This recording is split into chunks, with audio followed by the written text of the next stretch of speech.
Hello everyone, welcome to the Horror Show. This is the real Horror Show. Let's play some Darkest Dungeon. Alright, so what I'm going to do first is just let you guys watch the intro video before we get real started. Ruin has come to our family. You remember our venerable house? Opulent and imperial, gazing proudly from its stoic perch above the moor. I lived all my years in that ancient, rumor-shadowed manor, fattened by decadence and luxury. And yet I began to tire of conventional extravagance. Singular, unsettling tales suggested the mansion itself was a gateway to some fabulous and unnameable power. With relic and ritual, I bent every effort towards the excavation and recovery of those long-buried secrets, exhausting what remained of our family fortune on swarthy workmen and sturdy shovels. At last, in the salt-soaked crags beneath the lowest foundations, we unearthed that damnable portal antediluvian evil.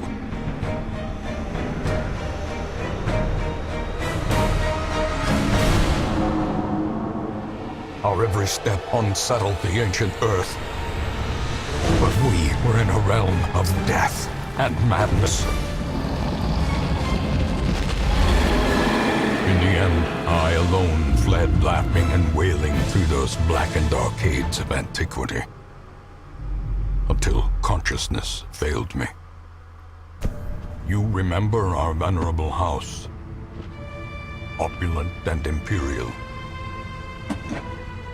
It is a festering abomination. I beg you, return home, claim your birthright, and deliver our family from the ravenous, clutching shadows of the darkest dungeon. Not too bad. Alright, so I actually have played a little bit of this game, not too much. I know a lot of people do these Let's Plays and they're like pretty advanced with the game. So this is kind of be like a fun learning experience. I didn't look up any, really good class compositions or anything. So I'll be doing all my theory crafting and things here. So it should lead for a good time. Hope you guys enjoy it. So let's get started.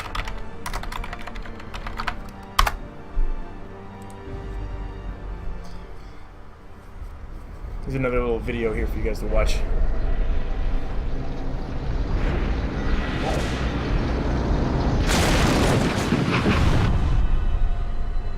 You will arrive along the old road. It winds with a troubling, serpent-like suggestion through the corrupted countryside, leading only, I fear, to ever more tenebrous places.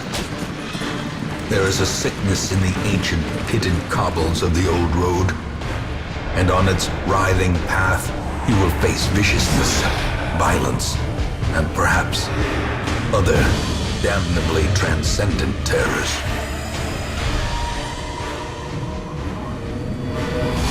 So steel yourself, and remember there can be no bravery without madness. The old road will take you to hell, but in that gaping abyss,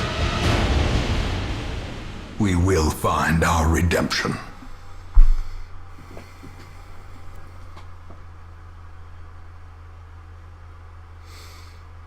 Alright, so this is the town of Hamlet. This is where we spend most of our time, especially in the beginning. On our way, obviously, our little cart fell over, as you guys just saw in the video. So then that'll lead us into the tutorial. So let's get started. Alright, so we start out with two adventurers. Just basic map stuff. Start out with two adventurers, Reynald and Dismas.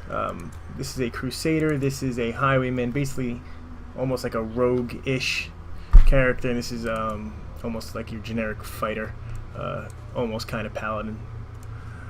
So navigate really easy. You can use the A or the D to move back and forth, or you can just click the mouse. I'm just going to click the mouse. It's way easier. Brigands have run up these lanes. Keep to the side path. All right, same thing I said about movement there. Alright, so we're just going to keep on pushing forward. And we get into our first battle. Alright, hit the enemy. Combat is turn-based. On your hero's turn, click a skill icon and then click the highlighted target. If you can't select a particular skill, it's because that hero needs to be standing in a different spot or there are no valid targets. Mouse over the skill to see the requirements.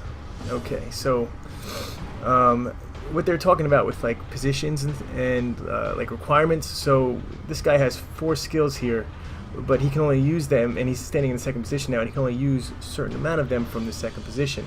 So he can use this open vein, which is a bleed spell, which is actually what we're going to do, and that should put a bleed effect on him. Yep. So, but then there's also like pistol shot, where if you look, I'll show you next time. Alright, he moved this around, no big deal. So what I was talking about with position, see if you look to the left there, you'll see the 2 like yellowish white dots, and that basically says in the when he's in the first 2 positions, which he is, he can hit the first 2 enemies, and you can see that by the 2 red dots on the right there. So that's what we're gonna do. We're just gonna smite this guy. Hopefully that should end it. And yep, that was a nice little crit there.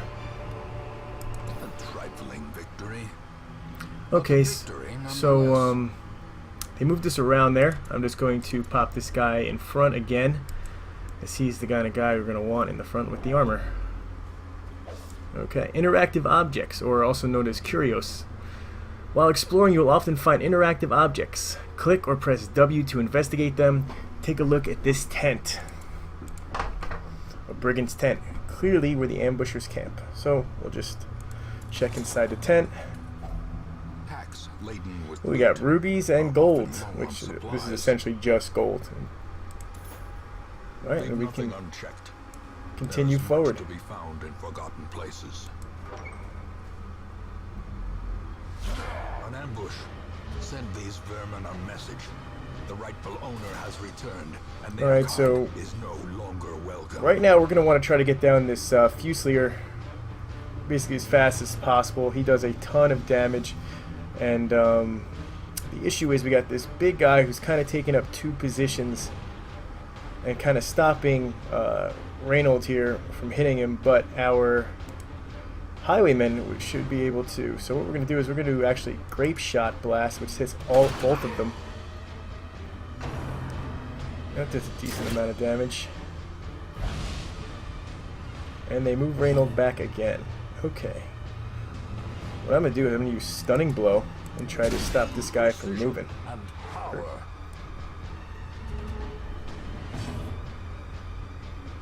Okay, I can't use Grape Shot again from this position. As you can see, I can only use it from the middle 2. So what I'm going to do is, here's the question, is it actually worth a turn? Yeah, it's definitely going to be worth a turn, just to step behind Reynold here.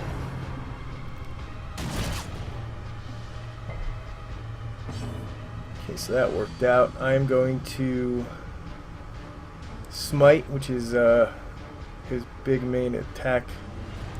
The big guy here. I really want to hit this guy in the back, though.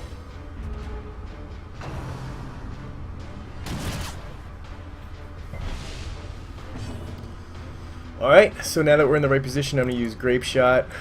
Hit both of them. It's not exactly what I wanted to happen. And he's actually buffed. This is my last stun. He gets stun resist. So what I'm going to do is I'm just going to smite him again. And now it's worth just taking him out as fast as possible, because he'll die in 1 more hit.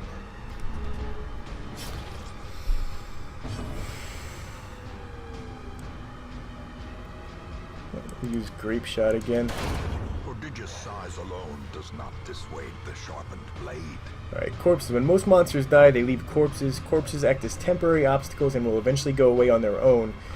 You can attack corpses to destroy them faster, but often a better approach is to use ranged skills, push, pull skills, and even corpse clearing special skills that some heroes possess. Monsters killed with bleed, blight, or crits leave no corpses at all. And unfortunately we didn't crit, he didn't bleed or blight. It was like poison. So his corpse is still there, and it's still a nightmare for our buddy with the sword to get to that Fusilier. Taking a lot of damage. So let's just smite the corpse. Oh, but that doesn't even take it out yet. It's just over halfway. This guy's gotta go.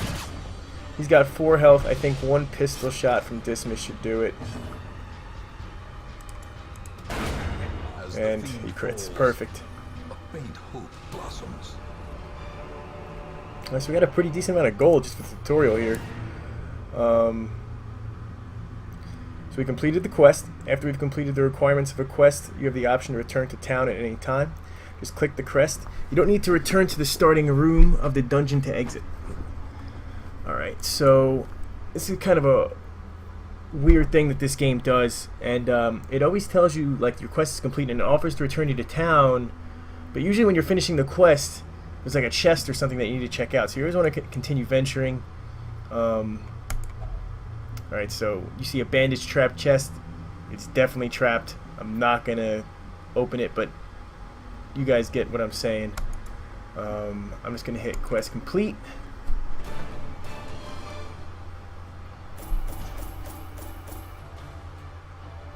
Not too bad. 5,000 gold, 2,600 from treasure, and now we get new quirks for our guys here. Let's see. Hopefully some good stuff. Okay, so we got a dud hitter, minus 3% crit if below 50%. That's not great, but we get a plus 20% scouting chance ruin, so that's pretty good. Slow draw, minus 4 speed on first round. Not great. So those are two negative quirks. That's one positive one, and the negative ones are pretty bad. So. We'll worry about those a little bit later, though.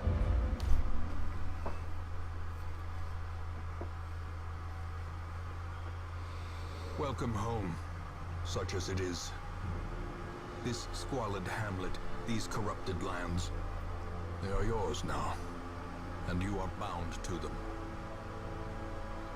Alright, we're bound to these squandered lands, I think he said. Alright, basically just press H to get help. Alright, so I'll show you the three things we can interact with right now. The graveyard, where you'll see a lot of our dead heroes. Hopefully not a lot, but I'm sure there's going to be some in there eventually. This, I believe, is just, yeah, we're looking over the videos that we had just seen earlier. And this is what we really want, the stagecoach. This is where we'll be able to get some new heroes. So you'll need to recruit these 2 heroes to fill out a party of 4. Drag and drop them in your roster. While you're here, spend some time with your starting resources on upgrading the Stagecoach network. This will increase the number of heroes available in the future. To upgrade, click the plus symbol on the left and then click the upgrade. So what we're going to do is we're just going to click the plus as it said, and we're going to actually upgrade both of these. We're going to upgrade the number of recruits available for the next time that we pop into town, and then we're also going to increase our roster size to 12, which you don't really need to do right now, but we're going to do it anyway, so we might as well just do it right now. Even here, in the mud and rain. Alright, so the 2 heroes or recruits, whatever you want to call them. The Plague Doctor, it looks like a bird person. Really handy guy here. He can blight enemies, and what that is like poison. There's 2 major damage over time spells. You're going to get your bleeds and you're going to get your blights. So some monsters are more immune to bleed, some are more immune to blight. I find the people who do blight are a little bit rare, so I really like having the Plague Doctor. Really handy hero. We're gonna put him over here, and then laboratory than the blood-soaked battlefield. This Seeker Vestal. This is like basically your cleric. Another one of my favorite heroes. You just basically becomes a heal bot. Has some good heals. Has a direct heal, and then also has a party heal. Basically, just using these 2 abilities the whole time. She also has a stun. I'm not sure if this tune has it. No, Dazzling Light is locked. Basically, there's other skills that you can, buy and unlock. Let's see what quirk she has. I have to check the quirk on the bird person too. Plus 10 accuracy versus human. That'd be great if we did any damage spells and dispel many intense craving for alcohol. Ain't nothing wrong with that. Let's see the quirks. We'll drag her over. Let's see the quirks on him. God-fearing. In town, only pray for stress relief. Alright, no big deal. Fear of Eldritch. Okay, that's one of the worst ones I've seen. We need to get that one fixed, and we can do that later. But it's probably going to get a little bit expensive. But Faded, chance to turn any miss into a hit. I like that. That's really good. And Warren's Tactician, plus 15% damage on Warren's. That is also real good. So, big... really good ones and really bad ones here for Beelul. I don't know. A lot of weird names in this game. Alright, and I don't think we picked up any trinkets. Yeah. Okay, so that'll be it for now, and I'll catch you guys in the next episode. Thanks for watching.